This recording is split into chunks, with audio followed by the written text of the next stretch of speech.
In this video, I will go over how to set up OpenMediaVault on Proxmox, then configuring a network-attached share. To get the ISO file, start by heading over to OpenMediaVault.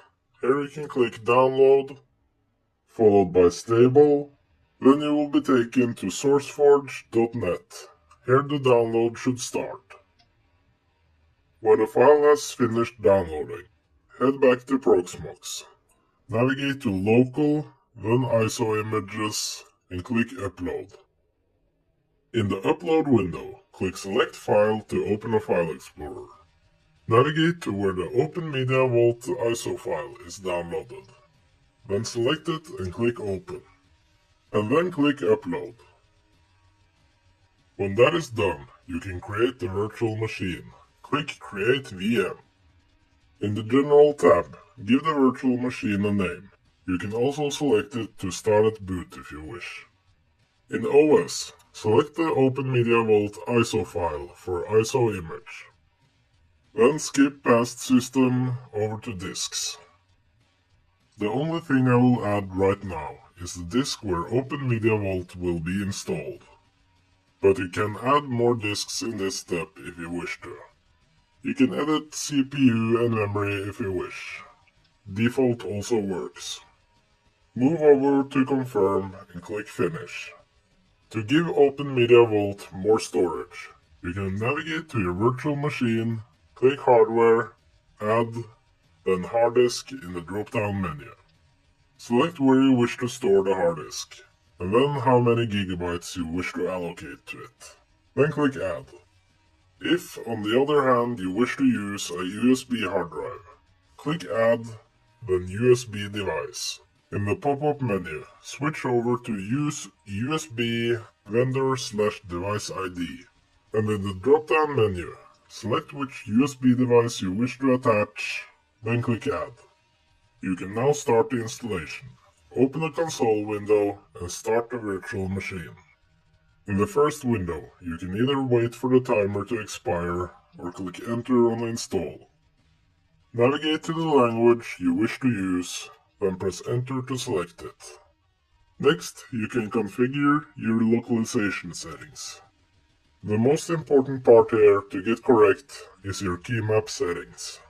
After OpenMediaVault has configured some network settings, you can give it a host name. For domain name, unless you have a domain controller, just let it stay at local. Then type in the password. This will only be for the root user via terminal. If you have more than one hard drive attached, you will be asked to select which hard drive you wish to install on. For Package Manager, select the country you're in or whichever is nearest you. And for the archive mirror, deb.debian.org works just fine. You do not need to add a proxy. When the installation has run its course, you will get a message that installation is finished. Click Enter and continue. If you keep the console window open, you can see the IP address of OpenMediaVault once it has started up again. Take the IP address over to a web browser and type it into the address bar. To log in, use the default username of admin, and the default password is OpenMediaVault. If you wish to set a static IP address, navigate to Network, Interfaces, select your interface, then click Edit, and under IPv4, change from DHCP to static. Now you can type in the IP address you wish to use, the net mask, and the gateway. And when you're done, scroll down and click Save. When this is done, you will get a message about pending configuration changes.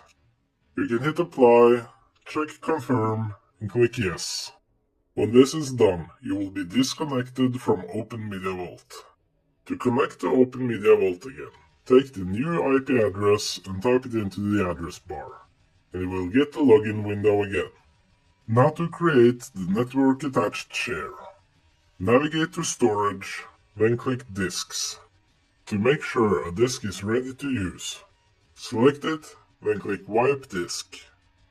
Check the confirmation box, then click Yes, followed by Quick. This will delete everything on the disk. Next up, navigate to File Systems.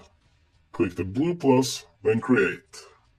Under Device, select the disk you wish to use. For type, ext4 is just great. Click Save when ready. When OpenMediaVault is finished creating the file system, you will be taken over to a new menu where you can mount it on your system. Under File System, select the hard drive you just configured. Then click Save and Yes in the pop-up menu. You can then click Apply, check the confirmation box, and click Yes. You will not be thrown out this time. You can now navigate to Shared Folders and click the blue plus. Give your share a name, select which hard drive you wish it to be on, and you can also change the permissions if you wish to. Click Save when you're happy. Then you can apply the configuration changes yet again. Now to enable the SMB share. Navigate to Services, SMB/CIFS,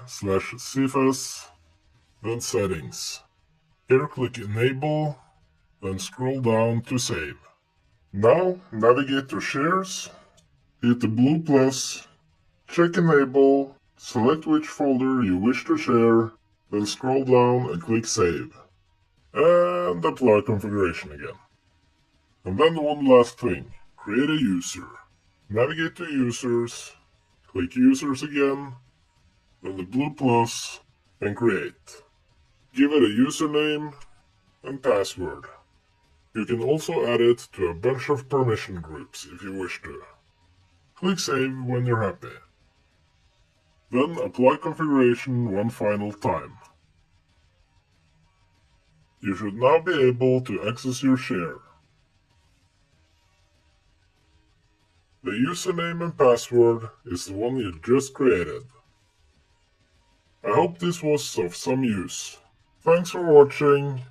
Goodbye.